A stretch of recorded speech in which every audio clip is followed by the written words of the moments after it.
ಆರೋಗ್ಯದ ನಾಡಾಗಿತ್ತು ಭಾರತ. ಆದ್ರೀಗ ಆಹಾರವೇ ವಿಷ. ಆರೋಗ್ಯ ಹಾಳು, ಕೋವಿಡ್ ಕಾಟ, ಡಯಾಬಿಟೀಸ್, ಆರ್ಥರೈಟಿಸ್, ಕ್ಯಾನ್ಸರ್, ಇದಕ್ಕೆಲ್ಲ ಪಾರಂಪರಿಕ ಭಾರತೀಯ ಆಹಾರವೇ ಪರಿಹಾರ. ರೋಗ ನಿರೋಧಕ ಶಕ್ತಿಗಾಗಿ ಬಳಸಿ ಮಿಲೆಕ್ಸ್ ಚೂರ್ಣಂ.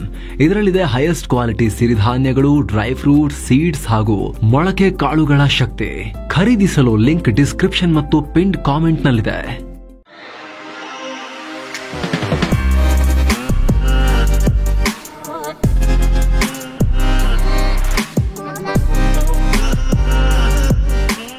ಹಾಯ್ ಫ್ರೆಂಡ್ಸ್, ದಿನದ ಎಲ್ಲ ಪ್ರಮುಖ ಸುದ್ದಿಯನ್ನು ನಿಮಗೆ ತಲುಪಿಸುವ mastmaga.com ನ ಫುಲ್ ನ್ಯೂಸ್ಗೆ ಸ್ವಾಗತ. ನಾನು ಅಮರ್ ಪ್ರಸಾದ್. ಪೂರ್ವ ಪಶ್ಚಿಮ ಎಲ್ಲಾ ಗಡಿಗಳಲ್ಲಿ ಅಲರ್ಟ್ ಇರೋ ಹೊತ್ತಲ್ಲೇ ಈಗ ಜಲಗಡಿಯಲ್ಲೂ ಕೂಡ ಭಾರತದ ವಿರುದ್ಧ ದೊಡ್ಡ ಷಡ್ಯಂತ್ರ ನಡೀತಾ ಇರೋದು ಗೊತ್ತಾಗಿದೆ. ಬೆಟ್ಟದ ಮಗ್ಗುಲಿಂದ ಎದ್ದು ಬಂದು ನರಿಬುದ್ಧಿಯ ಚೀನಾ ಬಂಗಾಳ ಕೊಲ್ಲಿಯಲ್ಲಿ ಈಗ ದುಷ್ಕೃತ್ಯವನ್ನ ಶುರು ಮಾಡಿದೆ. ಹಲವಾರು ದಿನಗಳಿಂದ ಚೀನಾದ ರಿಸರ್ಚ್ ಹಡಗೊಂದು ನೀರಿನಲ್ಲಿ ನಿಂತು ಸಂಚು ರೂಪಿಸ್ತಾ ಇರೋದು ಬಯಲಾಗಿದೆ. ಫ್ರಾನ್ಸ್ ಮ್ಯಾರಿಟೈಮ್ ಇಂಟೆಲಿಜೆನ್ಸ್ ಸಂಸ್ಥೆ ಅನ್ಸೀನ್ ಲ್ಯಾಬ್ಸ್ ನ ವರದಿಯಿಂದ ಈ ವಿಚಾರ ಗೊತ್ತಾಗಿದೆ. ಸಮುದ್ರದಲ್ಲಿರೋ ಹಡಗುಗಳನ್ನ ಸ್ಯಾಟಲೈಟ್ ಮೂಲಕ ಟ್ರ್ಯಾಕ್ ಮಾಡುತ್ತಿದ್ದಾಗ ಚೀನಾದ ಈ ರಿಸರ್ಚ್ ನೌಕೆ ಸಿಕ್ಕಾಕೊಂಡಿದೆ. ಮಾಹಿತಿ ಪ್ರಕಾರ ಈ ಹಡಗು ಹಲವು ದಿನಗಳ ಕಾಲ ಇಲ್ಲೇ ಬೀಡು ಬಿಟ್ಟಿದ್ರು ಯಾರಿಗೂ ಇದರ ಸುಳಿವೇ ಸಿಕ್ಕಿರಲಿಲ್ಲ. ಯಾಕಂದ್ರೆ ಹಡಗು ತನ್ನ ಆಟೋಮ್ಯಾಟಿಕ್ ಐಡೆಂಟಿಫಿಕೇಶನ್ ಸಿಸ್ಟಮ್ AIS ಅನ್ನೋ ರೇಡಿಯೋ ಸಿಗ್ನಲ್ ಅನ್ನ ಆಫ್ ಮಾಡಿ ಕಳ್ಳಬೇಕಿನಂತೆ ಕೂತಿತ್ತು. ಆದರೆ ಅನ್ಸೀನ್ ಲ್ಯಾಬ್ಸ್ ಬಂಗಾಳ ಕೊಲ್ಲಿ ಭಾಗದಲ್ಲಿ ಸುಮಾರು 16 ದಿನಗಳ ಕಾಲ ಸರ್ವೆ ನಡೆಸಿ ಸುಮಾರು 1897 ಹಡಗುಗಳನ್ನು ಟ್ರ್ಯಾಕ್ ಮಾಡಿತ್ತು. ಈ ಪೈಕಿ ಆಲ್ಮೋಸ್ಟ್ ಎಲ್ಲಾ ಹಡಗುಗಳು AIS ಬಳಸಿನೇ ಸಾಗ್ತಾ ಇದ್ವು. ಆದರೆ 9.6% ಹಡಗುಗಳು ಮಾತ್ರ ಈ AIS ಬಳಸದೆ ತಮ್ಮನ್ನು ತಾವು ಮರೆಮಾಚಿಕೊಳ್ತಾ ಇದ್ವು. ಇದರಲ್ಲಿ ಈ ಚೀನಾದ ರಿಸರ್ಚ್ ಹಡಗು ಕೂಡ ಒಂದು ಅಂತ ಸರ್ವೆನಲ್ಲಿ ಗೊತ್ತಾಗಿದೆ. ಹಾಗೆ ಸಾಮಾನ್ಯವಾಗಿ ಈ AIS ಆನ್ ಇರೋದ್ರಿಂದ ಹಡಗಿನ ಹೆಸರು, ಅದು ಎಲ್ಲಿಂದ ಹೊರಟು ಎಲ್ಲಿಗೆ ಸಾಗ್ತಾ ಇದೆ, ಯಾವ ತರಹದ ಹಡಗು ಸೇರಿ ಎಲ್ಲ ಮಾಹಿತಿ ಲಭ್ಯ ಆಗುತ್ತೆ. ಹಡಗನ ಮಾನಿಟರ್ ಮಾಡೋಕೆ, ಸಮುದ್ರದಲ್ಲಿ ಹಡಗುಗಳು ಡಿಕ್ಕಿ ಹೊಡೆಯದಂತೆ ನೋಡ್ಕೊಳ್ಳೋಕೆ ಕಡಲ ಭದ್ರತೆಗೆ ಇದು ತುಂಬಾನೇ ಮುಖ್ಯ. ಇಂಟರ್ನ್ಯಾಷನಲ್ ಮ್ಯಾರಿಟೈಮ್ ಆರ್ಗನೈಸೇಷನ್ ಪ್ರಕಾರ ಹಡಗುಗಳು ಇದನ್ನ ಬಳಸೋದು ಕಡ್ಡಾಯ. ಇದನ್ನ ಆಫ್ ಮಾಡಿದ್ರೆ ಇಂಟರ್ನ್ಯಾಷನಲ್ ಮ್ಯಾರಿಟೈಮ್ ಆರ್ಗನೈಸೇಷನ್ ನ ರೂಲ್ಸ್ ಅನ್ನ ಉಲ್ಲಂಘನೆ ಮಾಡ್ದಂಗಾಗತ್ತೆ. ಸಾಮಾನ್ಯವಾಗಿ ಸೇನೆ ಮತ್ತು ಗುಪ್ತಚರ ಕೆಲಸಗಳಿಗೆ ಸಂಬಂಧಪಟ್ಟ ಹಡಗುಗಳು ಈ ನಿಯಮ ಮೀರಿ ಇಂತಹ ಕೆಲಸಗಳನ್ನ ಮಾಡ್ತವೆ.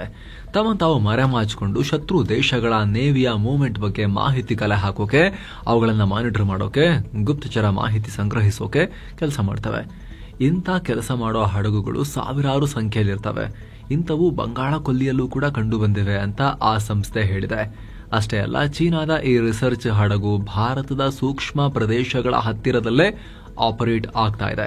ನೌಕಾಪಡೆ ಚಟುವಟಿಕೆಗಳು ನಡೆದ ಸಮುದ್ರದ ಹತ್ತಿರದಲ್ಲೇ ಬ್ಯಾಕ್ ಟು ಬ್ಯಾಕ್ ಪ್ರತ್ಯಕ್ಷವಾಗಿವೆ.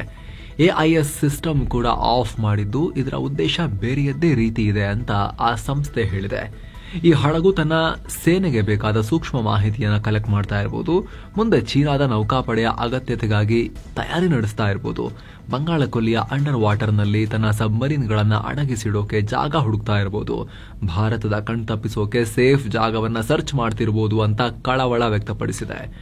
ಇದೀಗ ರಕ್ಷಣಾ ವಲಯದಲ್ಲಿ ತೀವ್ರ ಚರ್ಚೆಗೆ ಕಾರಣ ಆಗಿದೆ. ಯಾಕಂದ್ರೆ ಬಂಗಾಳ ಕೊಲ್ಲಿ ಭಾರತದ ಪಾಲಿಗೆ ತುಂಬಾ ಮುಖ್ಯ ಭಾಗ. ನಮ್ಮ ಮಿಸೈಲ್ ಪರೀಕ್ಷೆ, ಆಂಟಿ ಡ್ರೋನ್ ಸಿಸ್ಟಮ್ಗಳ ಟೆಸ್ಟಿಂಗ್ ಎಲ್ಲವೂ ಕೂಡ ಮೇಜರ್ ಪ್ರೋಗ್ರಾಮ್, ಮೇಜರ್ ಟೆಸ್ಟಿಂಗ್ಗಳು, ಅಭ್ಯಾಸಗಳು ಇಲ್ಲಿ ನಡೆಸಲಾಗುತ್ತೆ. ಅಲ್ಲದೆ ಇದೇ ಬಂಗಾಳ ಕೊಲ್ಲಿಯಲ್ಲಿ ಭಾರತ INS ವರ್ಷಾ ಹೆಸರಿನ ಸೀಕ್ರೆಟ್ ಅಂಡರ್ ಗ್ರೌಂಡ್ ನೀರಲ್ಲಿ ಮುಳುಗಿರೋ ಸಬ್ಮರೀನ್ ಬೇಸ್ ನಿರ್ಮಾಣ ಮಾಡ್ತಾ ಇದೆ. ಹೀಗಾಗಿ ಇಂಥ ಸೂಕ್ಷ್ಮ ಜಾಗದಲ್ಲೇ ಚೀನಾ ರಿಸರ್ಚ್ ನೌಕೆ ಬಂದು ನಿಂತಿರುವುದು ಆತಂಕಕ್ಕೆ ಕಾರಣ ಆಗಿದೆ. ಸದ್ಯ ಭಾರತವಾಗಲಿ ಚೀನಾ ಆಗಲಿ ಇದರ ಬಗ್ಗೆ ಯಾವುದೇ ಅಫಿಷಿಯಲ್ ಆಗಿ ಸ್ಟೇಟ್ಮೆಂಟ್ಸ್ ಕೊಟ್ಟಿಲ್ಲ. ಆದರೆ ಆಪರೇಷನ್ ಸಿಂಧೂರ್ ನಂತರ ಚೀನಾ ಭಾರತದ ಸಂಬಂಧ ಇನ್ನಷ್ಟು ಹಾಳಾಗ್ತಿದೆ. ಪಾಕಿಸ್ತಾನಕ್ಕೆ ಚೀನಾ ನೇರವಾಗಿ ಗುಪ್ತಚರ ಮಾಹಿತಿ ಒದಗಿಸ್ತಾ ಇತ್ತು ಅಂತ ನಮ್ಮ ಸೇನೆನೇ ಹೇಳಿತ್ತು.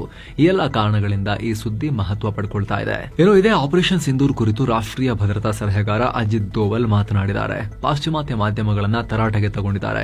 ಓಪನ್ ಆಗಿ ಚಾಲೆಂಜ್ ಹಾಕಿದ್ದಾರೆ. ಭಾರತಕ್ಕೆ ಡ್ಯಾಮೇಜ್ ಆಗಿರೋ ಒಂದೇ ಒಂದು ಸಾಕ್ಷಿ ಇದ್ರೆ ತೋರಿಸಿ, ನಮ್ಮ ಒಂದೇ ಒಂದು ಗಾಜು ಹೊಡೆದ ಫೋಟೋ ಇದ್ರೆ ತೋರಿಸಿ ಅಂತ ಸವಾಲ್ ಹಾಕಿದ್ದಾರೆ.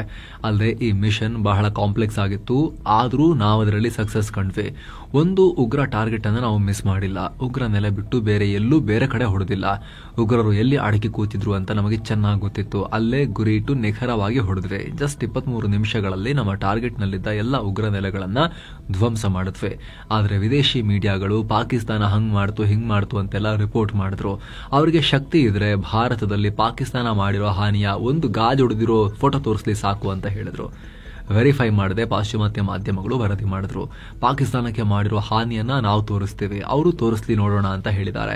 ಅಲ್ಲಿ ನಾವು ಸ್ವದೇಶಿ ನಿರ್ಮಿತ ಡಿಫೆನ್ಸ್ ಟೆಕ್ನಾಲಜಿ ಕಡೆಗೆ ಇನ್ನಷ್ಟು ಫೋಕಸ್ ಮಾಡಬೇಕು. ಆಪರೇಷನ್ ಸಿಂಧೂರ್ನಲ್ಲಿ ಹೆಚ್ಚು ಭಾರತದಲ್ಲೇ ತಯಾರಾದ ಸೇನಾ ಸಲಕರಣೆ ಮತ್ತು ಟೆಕ್ನಾಲಜಿಯನ್ನ ಯೂಸ್ ಮಾಡಲಾಗಿತ್ತು. ಈ ಸ್ವಾವಲಂಬನೆ ಬಗ್ಗೆ ಹೆಮ್ಮೆ ಇದೆ. ನಾವು ಪಾಕಿಸ್ತಾನದ ಗಡಿ ಭಾಗದಲ್ಲಿರೋ ಟಾರ್ಗೆಟ್ ಮಾತ್ರವಲ್ಲದೆ ಪಾಕಿಸ್ತಾನದ ಡೀಪ್ ಇನ್ಸೈಡ್ ಕೂಡ ಒಟ್ಟು 9 ಉಗ್ರ ನೆಲೆಗಳ ಮೇಲೆ ದಾಳಿ ಮಾಡಿದ್ವಿ ಅಂತ ಅಜಿತ್ ದೋವಲ್ ಹೇಳಿದ್ದಾರೆ. ಇತ್ತೀಚೆಗೆ ಪಾಕ್ನ ಸೇನಾ ವಕ್ತಾರ ಶರೀಫ್ ಚೌಧರಿ ಅಜಿತ್ ದೋವಲ್ ಪಾಕಿಸ್ತಾನದ ಅತಿದೊಡ್ಡ ಶತ್ರು ಅನ್ನೋ ರೀತಿ ಹೇಳಿಕೆಯನ್ನ ಕೊಟ್ಟಿದ್ರು. ಅದರ ಬೆನ್ನಲ್ಲೇ ಅಜಿತ್ ದೋವಲ್ ಆಪರೇಷನ್ ಸಿಂಧೂರ್ ಸಕ್ಸಸ್ ಬಗ್ಗೆ ಈ ರೀತಿ ಮಾತನಾಡಿದ್ದಾರೆ. ಏನೋ ಇಡೀ ದೇಶವನ್ನೇ ಬೆಚ್ಚಿ ಬೀಳಿಸೋ ಘಟನೆ ಹರಿಯಾಣದ ಗುರುಗ್ರಾಮದಲ್ಲಿ ನಡೆದಿದೆ. ಸ್ವಂತ ಮಗಳನ್ನೇ ತಂದೆ ಗುಂಡಿಕ್ಕಿ ಹತ್ಯೆ ಮಾಡಿದ್ದಾರೆ. 25 ವರ್ಷದ ರಾಷ್ಟ್ರ ಮಟ್ಟದ ಟೆನ್ನಿಸ್ ಆಟಗಾರ್ತಿಯಾಗಿದ್ದ ರಾಧಿಕಾ ಯಾದವ್ ತಂದೆ ದೀಪಕ್ ಯಾದವ್ ಕೈಯಾರೆ ಹತ್ಯೆ ಮಾಡಿದ್ದಾರೆ ಮಗಳನ್ನ. ಕ್ರೀಡಾಪಟುವಾಗಿರೋ ರಾಧಿಕಾ ಯಾದವ್ ಇನ್ಸ್ಟಾಗ್ರಾಮ್ನಲ್ಲಿ ಆಕ್ಟಿವ್ ಆಗಿದ್ರು, ರೀಲ್ಸ್ ಎಲ್ಲ ಮಾಡ್ತಾ ಇದ್ರು, ಟೆನ್ನಿಸ್ ಅಕಾಡೆಮಿ ನಡೆಸಿ ಪ್ರಯತ್ನ ಪಡ್ತಾ ಇದ್ರು ಜೀವನದಲ್ಲಿ ಮೇಲೆ ಬರೋಕೆ. ಇತ್ತೀಚೆಗಷ್ಟೇ ಮ್ಯೂಸಿಕ್ ವಿಡಿಯೋ ಒಂದರಲ್ಲಿ ಕಾಣಿಸ್ಕೊಂಡಿದ್ರು. ಆದರೆ ತಂದೆಗೆ ಇದೆಲ್ಲ ಇಷ್ಟ ಆಗ್ತಾ ಇರಲಿಲ್ಲ. ಈಗ ಹತ್ಯೆ ಮಾಡಿದ್ದಾರೆ. ಪ್ರಾಥಮಿಕ ತನಿಖೆಯಲ್ಲಿ ಮಗಳ ಹಣದಲ್ಲಿ ಜೀವನ ಸಾಗಿಸ್ತಾ ಇದೆಯಾ ಅಂತ ಊರಿನವರೆಲ್ಲ ನನ್ನನ್ನು ಆಡ್ಕೊಳ್ತಾ ಇದ್ರು. ಇದರಿಂದ ತುಂಬಾ ಮುಜುಗರ ಆಗ್ತಾ ಇತ್ತು. ಕೆಲವರು ನನ್ನ ಮಗಳ ಕ್ಯಾರೆಕ್ಟರ್ ಬಗ್ಗೆನೇ ಪ್ರಶ್ನೆ ಮಾಡ್ತಾ ಇದ್ರು. ಅದಕ್ಕೆ ಸಾಕಷ್ಟು ಬಾರಿ ರಾಧಿಕಾ ನಡೆಸ್ತಾ ಇದ್ದ ಟೆನ್ನಿಸ್ ಅಕಾಡೆಮಿಯನ್ನ ಕ್ಲೋಸ್ ಮಾಡುವಂತ ಆಕೆಗೆ ಒತ್ತಾಯಿಸ್ತಾ ಇದೆ. ಆದರೆ ರಾಧಿಕಾ ಅದಕ್ಕೆ ಒಪ್ತಾ ಇರಲಿಲ್ಲ. ಹೀಗಾಗಿ ನಮ್ಮಿಬ್ಬರ ನಡುವೆ ಮನಸ್ತಾಪ ಬೆಳೀತು. ಅದಕ್ಕೆ ಗುರುವಾರ ಬೆಳಿಗ್ಗೆ ಆಕೆ ಅಡುಗೆ ಮಾಡುತ್ತಿದ್ದಾಗ ಗುಂಡಿಕ್ಕಿ ಹತ್ಯೆ ಮಾಡಿದೆ ಅಂತ ಪೊಲೀಸರ ಮುಂದೆ ತಂದೆ ಎಲ್ಲ ಬಾಯ್ಬಿಟ್ಟಿದ್ದಾರೆ.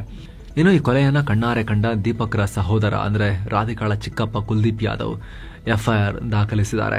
ಘಟನೆ ವೇಳೆ ರಾಧಿಕಾಳ ತಾಯಿ ಮಂಜು ಯಾದವ್ ಕೂಡ ಮನೆಯಲ್ಲೇ ಇದ್ರು. ಆದರೂ ಕೂಡ ಈ ಕುರಿತು ಯಾವುದೇ ಅಧಿಕೃತ ಹೇಳಿಕೆ ಕೊಡೋಕೆ ಅವರು ನಿರಾಕರಿಸಿದ್ದಾರೆ. ಇನ್ನು ರಾಧಿಕಾರ ಟೆನ್ನಿಸ್ ಟ್ರೈನಿಂಗ್ ಆಗಿ ತಂದೆ ದೀಪಕ್ 2.5 ಕೋಟಿ ರೂಪಾಯಿಗೂ ಅಧಿಕ ಹಣವನ್ನ ಖರ್ಚು ಮಾಡಿದ್ರಂತೆ ಅವರು ಟೆನ್ನಿಸ್ ಆಟಗಾರ್ತಿ ಮಾಡೋಕೆ. ಆದರೆ social media influencer Elvish Yadav ತರ ಆಗಬೇಕು ಅನ್ನೋ ಆಸೆ ಈ ಲೇಡಿಗಿತ್ತಂತೆ. ನಾನಿನ್ನು ಕಾಂಟೆಂಟ್ ಕ್ರಿಯೇಟ್ ಮಾಡಿ ಹಣ ಸಂಪಾದಿಸ್ತೀನಿ, ನಿಮ್ಮನ್ನೆಲ್ಲ ಚೆನ್ನಾಗಿ ನೋಡ್ಕೊಳ್ತೀನಿ ಅಂತ ಹೇಳ್ತಾ ಇದ್ರು. ಆದ್ರೆ ಅಷ್ಟರಲ್ಲಿ ನೀನ್ ಟೆನ್ನಿಸ್ ಆಟಗಾರ್ತಿ ಆಗೋದು ಬಿಟ್ಟು ಅಕಾಡೆಮಿ ನಡೆಸ್ತಾ ಇದೆಯಾ, ಟೆನ್ನಿಸ್ ಕೋಚಿಂಗು, ನಿನ್ ಕ್ಯಾರೆಕ್ಟರ್ ಬಗ್ಗೆ ಬೇರೆ ಬೇರೆಯವರು ಮಾತಾಡ್ತಿದ್ದಾರೆ, ಈಗ ನೋಡಿದ್ರೆ ವಿಡಿಯೋಸ್ ಮಾಡ್ತೀನಿ, ಇನ್ಫ್ಲೂಯೆನ್ಸರ್ ಆಗ್ತೀನಿ ಅಂತ ಹೇಳ್ತೀಯಾ ಅಂತ ಹೇಳಿ ಹತ್ಯೆನೇ ಮಾಡಿಬಿಟ್ಟಿದ್ದಾರೆ ತಂದೆ ಅಂತ ಹೇಳಲಾಗ್ತಾ ಇದೆ. ರಾಜ್ಯ ಸರ್ಕಾರ ಕೊನೆಗೂ ವಿದ್ಯಾರ್ಥಿಗಳ ಬಹಳ ದಿನಗಳ ಬೇಡಿಕೆ ಫ್ರೀ ಬಸ್ ಪಾಸ್ದು ಈಗ ಈಡೇರಿಸೋಕೆ ಮುಂದಾಗಿದ್ದಾರೆ.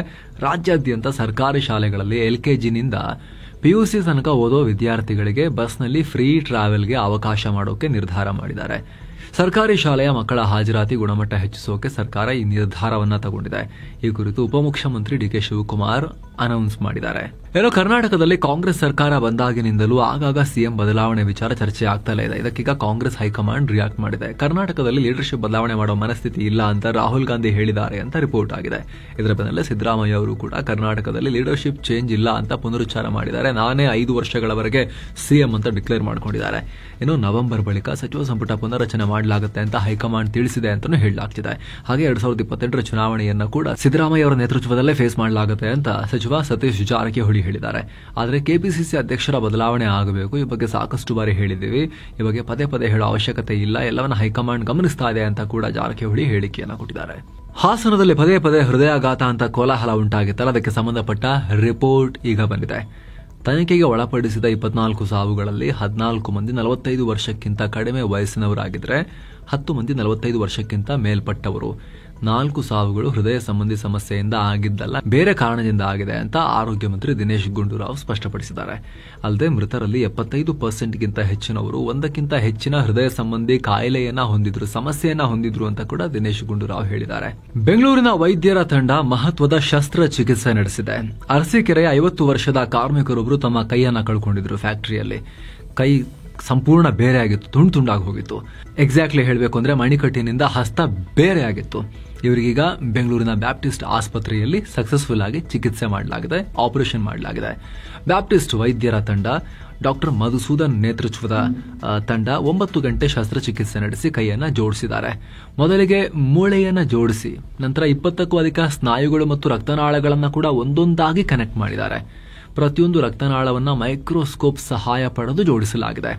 ಅಲ್ಲದೆ ಈ ಕೈ ಸಂಪೂರ್ಣ ಸಾಮರ್ಥ್ಯದೊಂದಿಗೆ ಮತ್ತೆ ಕೆಲಸ ಮಾಡೋ ನಿರೀಕ್ಷೆ ಇದೆ ಅಂತ ಕೂಡ ವೈದ್ಯರು ಹೇಳಿದ್ದಾರೆ. ಇದೇ ವೇಳೆ ಈ ಶಸ್ತ್ರಚಿಕಿತ್ಸೆ ಮಾಡಿದ ಡಾಕ್ಟರ್ ಮಧುಸೂದನ್ ಮಹತ್ವದ ಸಲಹೆ ಕೂಡ ಕೊಟ್ಟಿದ್ದಾರೆ. ಯಾರಾದರೂ ಕೈ ಕಂಪ್ಲೀಟ್ ಕಟ್ಟಾದ್ರೆ ಭಯ ಪಡಬೇಡಿ. ಕಟ್ಟಾದ ಭಾಗವನ್ನ ಒದ್ದೆಯಾದ ಗ್ಲಾಸ್ ಪೇಪರ್ನಲ್ಲಿ ಸುತ್ತಿ ಪ್ಲಾಸ್ಟಿಕ್ ಚೀಲದಲ್ಲಿ ಇಡಿ. ನಂತರ ಆ ಚೀಲವನ್ನ ಐಸ್ ಮೇಲೆ ಇಡಿ. ಆದರೆ ಡೈರೆಕ್ಟ್ ಆಗಿ ಐಸಲ್ಲಿ ಇಡೋಕೆ ಹೋಗಬೇಡಿ, ಇಟ್ರೆ ಹಾನಿ ಆಗೋ ಚಾನ್ಸಸ್ ಇರುತ್ತೆ. ಕಟ್ಟಾದ ಭಾಗವನ್ನ ಪುನಃ ಜೋಡಿಸೋಕೆ 6-7 ಗಂಟೆಯ ಗೋಲ್ಡನ್ ಟೈಮ್ ಇರುತ್ತೆ. ಅಷ್ಟರ ಒಳಗೆ ವಿಶೇಷ ಟ್ರಾಮಾ ಸೆಂಟರ್ಗೆ ತೆರಳೋದು ತುಂಬಾ ಮುಖ್ಯ ಅಂತ ಮಧುಸೂದನ್ ಅವರು ಎಕ್ಸ್ಪ್ಲೈನ್ ಮಾಡಿದ್ದಾರೆ. ಅಂದಹಾಗೆ ಸ್ನೇಹಿತರೆ, ಡಾಕ್ಟರ್ ಮಧುಸೂದನ್ ಇದಾರಲ್ಲ, ಇವರು ಇಂಥ ವಿಚಾರಗಳಲ್ಲಿ ಎಕ್ಸ್ಪರ್ಟ್. ಇವರು ಹ್ಯಾಂಡ್ ಸರ್ಜನ್, ಇವರು ಸ್ಪೆಷಲಿಸ್ಟ್. ಇವರು ಇದಕ್ಕೆ ಸಂಬಂಧಪಟ್ಟಂತೆ ನಾವು ಇವರೊಟ್ಟಿಗೆ ಡೀಟೇಲ್ ಆಗಿ ಈ ಹಿಂದೆ ಡೆಡಿಕೇಟೆಡ್ ಪಾಡ್ಕಾಸ್ಟ್ ಕೂಡ ಮಾಡಿ ಇದ್ರ ಬಗ್ಗೆ ಡೀಟೇಲ್ ಆಗಿ ನಾವು ಚರ್ಚೆ ಮಾಡಿದ್ವಿ. ಫುಲ್ ನ್ಯೂಸ್ ಎಂಡಲ್ಲಿ ಅದನ್ನು ಸ್ಕ್ರೀನ್ ಮೇಲೆ ತರ್ತೀವಿ. ಟ್ಯಾಪ್ ಮಾಡೋ ಮೂಲಕ ನೀವು ಅದನ್ನು ಕೂಡ ಪಾಡ್ಕಾಸ್ಟ್ ಅನ್ನು ಕೂಡ ಚೆಕ್ ಮಾಡ್ಬೋದು. ಯಾಕಂದ್ರೆ ತುಂಬಾ ಜನ ಬೆಂಗಳೂರಿನಂಥ ಜಾಗದಲ್ಲಿ, ತುಮಕೂರಿನಂಥ ಜಾಗದಲ್ಲಿ, ಟಾಬಸ್ಪೇಟೆ ಅಂತ ಜಾಗದಲ್ಲಿ ದೊಡ್ಡ ದೊಡ್ಡ ಫ್ಯಾಕ್ಟ್ರಿಗಳಲ್ಲಿ ಕೆಲಸ ಮಾಡ್ತಿದ್ದಂಥವ್ರು ಈ ರೀತಿ ಯಂತ್ರಗಳಿಗೆ ಸಿಕ್ಕಿ ಕೈಯನ್ನು ಕಳ್ಕೊಳ್ಳೋದು, ದೊಡ್ಡ ದೊಡ್ಡ ಅನಾಹುತ ಆಗೋದಾಗ್ತಾ ಇರುತ್ತೆ. ಆದ್ರೆ ಸರಿಯಾಗಿ ನಾಲೆಜ್ ಇಲ್ಲದೆ ಹೇಗೆ ಹೆಜ್ಜೆ ಇಡಬೇಕು ಮುಂದೆ ಅಂತ ಹೇಳಿ ಲೇಟ್ ಮಾಡಿ ಅಥವಾ ತಪ್ಪಾಗಿ ಭಾಗಗಳನ್ನ, ದೇಹದ ತುಂಡಾದ ಭಾಗಗಳನ್ನ ಸಂಗ್ರಹಿಸ್ಲಿಕ್ಕೆ ಹೋಗಿ ಬೇರೆ ಬೇರೆ ತರ ತಪ್ಪು ಹೆಜ್ಜೆಗಳನ್ನ ಇಟ್ಟು ಶಾಶ್ವತವಾಗಿ ಅಂಗವನ್ನೇ ಕಳ್ಕೊಳ್ಳೋ ಒಂದು ಅಪಾಯ ಇರುತ್ತೆ. ಹಾಗಾಗಿ ಆ ನಾಲೆಜ್ ಇರೋದು ತುಂಬಾ ಮುಖ್ಯ ಸ್ನೇಹಿತರೆ. ಗ್ಲೆನ್ ಸಲ್ಡಾನಾ ನೇತೃತ್ವದ ಭಾರತದ ಗ್ಲೆನ್ ಮಾರ್ಕ್ ಫಾರ್ಮಾಸ್ಯೂಟಿಕಲ್ ಕಂಪನಿ ದೊಡ್ಡ ಸಾಧನೆ ಮಾಡಿದೆ. ISB 2001 ಹೆಸರಿನ ಶಕ್ತಿಶಾಲಿ ಕ್ಯಾನ್ಸರ್ ಥೆರಪಿಯ ಮಾಲಿಕ್ಯೂಲ್ ಅನ್ನ ಕಂಡುಹಿಡಿದಿದೆ. ಗಂಭೀರವಾದ ಮಲ್ಟಿಪಲ್ ಮೈಲೋಮಾ ಅನ್ನೋ ಬ್ಲಡ್ ಕ್ಯಾನ್ಸರ್ ತಡೆಯೋಕೆ ಹಾಗೂ ಈ ರೀತಿ ಕ್ಯಾನ್ಸರ್ ಮತ್ತೊಮ್ಮೆ ಬಂದಾಗ ಅದನ್ನ ವಾಸಿ ಮಾಡೋ ಶಕ್ತಿ ಇರೋ ಹೊಸ ಮಾಲಿಕ್ಯೂಲ್ ಅನ್ನ ಡೆವಲಪ್ ಮಾಡಿದ್ದಾರೆ. ಇದನ್ನ ಗ್ಲೆನ್ಮಾರ್ಕ್ ಫಾರ್ಮಾಸ್ಯೂಟಿಕಲ್ ನ ಅಂಗಸಂಸ್ಥೆಯಾಗಿರೋ IGI ಅಭಿವೃದ್ಧಿಪಡಿಸಿದೆ. ಅಲ್ಲದೆ ಇದನ್ನ ಮತ್ತಷ್ಟು ಅಭಿವೃದ್ಧಿಪಡಿಸಿ ಹೆಚ್ಚಿನ ಪರೀಕ್ಷೆ ನಡೆಸಿ ಮುಂದೊಂದಿನ ಮಾರಾಟ ಮಾಡೋಕೆ ಅಮೆರಿಕದ ಫಾರ್ಮಾ ಕಂಪನಿ AbbVie ಈ ಗ್ಲೆನ್ಮಾರ್ಕ್ ಕಂಪನಿಯೊಂದಿಗೆ ದೊಡ್ಡ ಡೀಲ್ ಮಾಡಿಕೊಂಡಿದೆ. ಅಡ್ವಾನ್ಸ್ ಆಗಿ ಗ್ಲೆನ್ಮಾರ್ಕ್ ಕಂಪನಿಗೆ $700 ಮಿಲಿಯನ್ ಸಿಗುತ್ತೆ. ಈಗ ಮುಂದೊಂದಿನ ಈ ಥೆರಪಿಯನ್ನ ಮತ್ತಷ್ಟು ಅಭಿವೃದ್ಧಿಪಡಿಸಿದ ನಂತರ ಅದರಲ್ಲಿ ಸಕ್ಸಸ್ ಕಂಡ್ರೆ ಹೆಚ್ಚುವರಿಯಾಗಿ $1.225 ಬಿಲಿಯನ್ ಕೊಡೋದಾಗಿ ಕೂಡ ಆಫರ್ ಮಾಡಿದ್ದಾರೆ. ಜೊತೆಗೆ ಅದು ಸೇಲ್ ಆಗೋಕೆ ಶುರು ಮಾಡಿದ್ಮೇಲೆ ರಾಯಲ್ಟಿ ಕೂಡ, ರಾಯಧನ ಕೂಡ ಸಿಗ್ತಾನೆ ಇರುತ್ತೆ ಅವರಿಗೆ ನಿರಂತರವಾಗಿ. ಆ ರೀತಿ ಡೀಲ್ ಆಗಿದೆ. ಹಾಗೂ ಇಲ್ಲಿಂದ ಮುಂದಕ್ಕೆ ಆ ಮಾಲಿಕ್ಯೂಲ್ ನ development, clinical trial, human trial ಮತ್ತು ಅದರ ಮಾರಾಟ, ಆ ಎಲ್ಲ ಜವಾಬ್ದಾರಿಯನ್ನ AbbVie ಅಮೆರಿಕನ್ ಕಂಪನಿ ಅದು ನೋಡ್ಕೊಳ್ಳುತ್ತೆ. ಇವ್ರಿಗಿನ್ ದುಡ್ಡೇ ದುಡ್ಡು. ಈಗ ಅಪ್ಫ್ರಂಟ್ ದುಡ್ಡು ಬರುತ್ತೆ, ಅದು ಕಂಪ್ಲೀಟ್ ಆಗಿ ಟ್ರಯಲ್ ಅಲ್ಲಾಗಿ ಸೇಲಿಗೆ ಬಂತು ಅಂತ ಹೇಳಿದ್ರೆ, ಮಾರಾಟ ಮಾಡಬಹುದು ಅನ್ನೋ ಅಪ್ರೂವಲ್ ಸಿಕ್ತು ಅಂತ ಹೇಳಿದ್ರೆ, ಅವಾಗ ಇನ್ನೂ ದುಡ್ಡೇ ದುಡ್ಡು ಇವರಿಗೆ, ಗ್ಲೆನ್ಮಾರ್ಕ್ನವರಿಗೆ. ಹೀಗಾಗಿ ಇದೇ ಕಾರಣಕ್ಕೆ ಇವತ್ತು ಶೇರ್ ಮಾರ್ಕೆಟ್ ನಲ್ಲಿ ಗ್ಲೆನ್ಮಾರ್ಕ್ ಷೇರುಗಳ ಬೆಲೆ ಸಿಕ್ಕಾಪಟ್ಟೆ ಸಡನ್ ಆಗಿ ಬೂಮ್ ಆಗಿತ್ತು. ಏನೋ ವಾರದ ಕೊನೆ ಸೆಷನ್ ನಲ್ಲಿ ಷೇರುಪೇಟೆ ಲಾಸ್ ಮಾಡ್ಕೊಂಡಿದೆ. ಸೆಷನ್ ಅಂತ್ಯಕ್ಕೆ 689 ಪಾಯಿಂಟ್ಸ್ ಬಿದ್ದು 82,500ಕ್ಕೆ ತಲುಪಿದೆ. ನಿಫ್ಟಿ 205 ಪಾಯಿಂಟ್ಸ್ ಬಿದ್ದು 25,149ಕ್ಕೆ ತಲುಪಿದೆ. ಟ್ರಂಪ್ರ ಟ್ಯಾರಿಫ್ ಬಗೆಗಿನ ಗೊಂದಲ ಕಂಟಿನ್ಯೂ ಆಗಿರೋದು, ಭಾರತ ಮತ್ತು ಅಮೆರಿಕ ನಡುವಿನ ವ್ಯಾಪಾರ ಒಪ್ಪಂದದ ಬಗ್ಗೆ ಇನ್ನೂ ಮಾತುಕತೆ ನಡೀತಾ ಇರೋದು, ಯಾವುದೇ ಕ್ಲಾರಿಟಿ ಇಲ್ಲದೆ ಇರೋದು, ಅಲ್ಲೇ ಟ್ರಂಪ್ ಕೆನಡಾ ಮೇಲೆ ಹೊಸದಾಗಿ 35% ಟ್ಯಾರಿಫ್ ಅಂತ ಕೂಗಾಡಿರೋದು, ಹಾಗೂ ಟ್ರಂಪ್ರ ದಿನಕ್ಕೊಂದು ರೀತಿಯ ಟ್ಯಾರಿಫ್ ಉದ್ದಟತನದ ವರ್ತನೆಗಳು ಜಾಗತಿಕ ಹಿಂಜರಿತಕ್ಕೆ ಕಾರಣ ಆಗಬಹುದು ಅಂತ ಆತಂಕ ಕೂಡ ಇರೋದು ಹೂಡಿಕೆದಾರರನ್ನ ಗಾಬರಿಗೊಳಿಸಿದೆ, ಗಲಿಬಿಲಿಗೊಳಿಸಿದೆ. ಚಿನ್ನದ ಮೇಲೆ ಹೂಡಿಕೆ ಮಾಡೋಕೆ ಸ್ವಲ್ಪ ಮತ್ತೆ ಮುಂದಾದ್ರು. ಈಗ ಸ್ವಲ್ಪ ಡೌನ್ ಆಗಿತ್ತು ಚಿನ್ನ, ಮತ್ತೆ ಚಿನ್ನದ ಕಡೆ ಹೋದ್ರು. ಇವತ್ತು ದೇಸಿ ಮಾರುಕಟ್ಟೆ ರೆಡ್ ನಲ್ಲಿ ಎಂಡ್ ಆಗಿದೆ. TCS, Jindal steel, Yes bank, Reliance industry ಷೇರುಗಳು ಲಾಸ್ ಮಾಡ್ಕೊಂಡಿವೆ. TCS ನಂಬರ್ಸ್ ಕೂಡ ಬಂತಲ್ಲ, ಕ್ವಾರ್ಟರ್ಲಿ ನಂಬರ್ಸ್, ಅಲ್ಲೇನು ಬಹಳ ಇಂಪ್ರೆಸಿವ್ ಏನಿಲ್ಲ, ಸ್ವಲ್ಪ ಡಲ್ಲೇ ಇತ್ತು, ಹಾಗಾಗಿ ರೆಡ್ ನಲ್ಲಿದ್ವು. ಆದರೆ ಗ್ಲೆನ್ಮಾರ್ಕ್ ನಿಮ್ಗೆ ಆಲ್ರೆಡಿ ಹೇಳಿದ ಹಾಗೆ ಅವರ ಹೊಸ ಮಾಲಿಕ್ಯೂಲ್ ಬಹಳ ಒಳ್ಳೆ ಡೀಲ್ ಆಯ್ತಲ್ಲ, ಅದು ಅಮೆರಿಕದ AbbVie ಯೊಂದಿಗೆ, ಹಾಗಾಗಿ ಅದು ಸಿಕ್ಕಾಪಟ್ಟೆ ಜಂಪ್ ಆಯಿತು. ಆಮೇಲೆ SBI, ವೇದಾಂತ್ ಗ್ರೂಪ್ ಷೇರುಗಳು ಗ್ರೀನ್ ನಲ್ಲಿದ್ವು. ಇನ್ನು ಡಾಲರ್ ಮುಂದೆ ರೂಪಾಯಿ ಮೌಲ್ಯ 7 ಪೈಸೆ ಏರಿಕೆಯಾಗಿ $85.77 ಆಗಿದೆ. ಇನ್ನು ಚಿನ್ನ ಮತ್ತು ಬೆಳ್ಳಿ ಬೆಲೆ ವಿಚಾರಕ್ಕೆ ಬಂದರೆ 24 ಕ್ಯಾರೆಟ್ನ 10 ಗ್ರಾಂ ಚಿನ್ನದ ಬೆಲೆಯಲ್ಲಿ $465 ಹೆಚ್ಚಾಗಿ $97,511 ಆಗಿದೆ. 22 ಕ್ಯಾರೆಟ್ನ 10 ಗ್ರಾಂ ಚಿನ್ನದ ಬೆಲೆಯಲ್ಲಿ $396 ಹೆಚ್ಚಾಗಿ $89,290 ಆಗಿದೆ. 1 ಕೆಜಿ ಬೆಳ್ಳಿ ಬೆಲೆಯಲ್ಲಿ $2,356 ಹೆಚ್ಚಾಗಿ $1,10,290 ಆಗಿದೆ. ಸೊ ಫ್ರೆಂಡ್ಸ್, ಇದಾಗಿತ್ತು ಇವತ್ತಿನ ಫುಲ್ ನ್ಯೂಸ್. ನಾವು ಕುಯ್ದಿಲ್ಲ, ಎಳೆದಿಲ್ಲ, ಕಿರ್ಚಾಡಿಲ್ಲ, ಕೇವಲ ಸುದ್ದಿಯ ರೀತಿಯಲ್ಲಿ ನಿಮಗೆ ತಲುಪಿಸುವ ಪ್ರಯತ್ನವನ್ನ ಮಾಡಿದ್ದೀವಿ. ನಮ್ಮ ಈ ಪ್ರಯತ್ನ ನಿಮಗೆ ಇಷ್ಟ ಆಗ್ತಾ ಇದ್ರೆ ದಯವಿಟ್ಟು mastmaga.com ಚಾನಲ್ಗೆ ಸಬ್ಸ್ಕ್ರೈಬ್ ಮಾಡಿ, ಪಕ್ಕದ ಬೆಲ್ ಐಕಾನ್ ಮೇಲೆ ಕ್ಲಿಕ್ ಮಾಡೋದನ್ನ ಯಾವುದೇ ಕಾರಣಕ್ಕೂ ಮರಿಬೇಡಿ. Thank you so much. ಮತ್ತೆ ಭೇಟಿ ಆಗ್ತಿರೋಣ. ನಮಸ್ತೆ.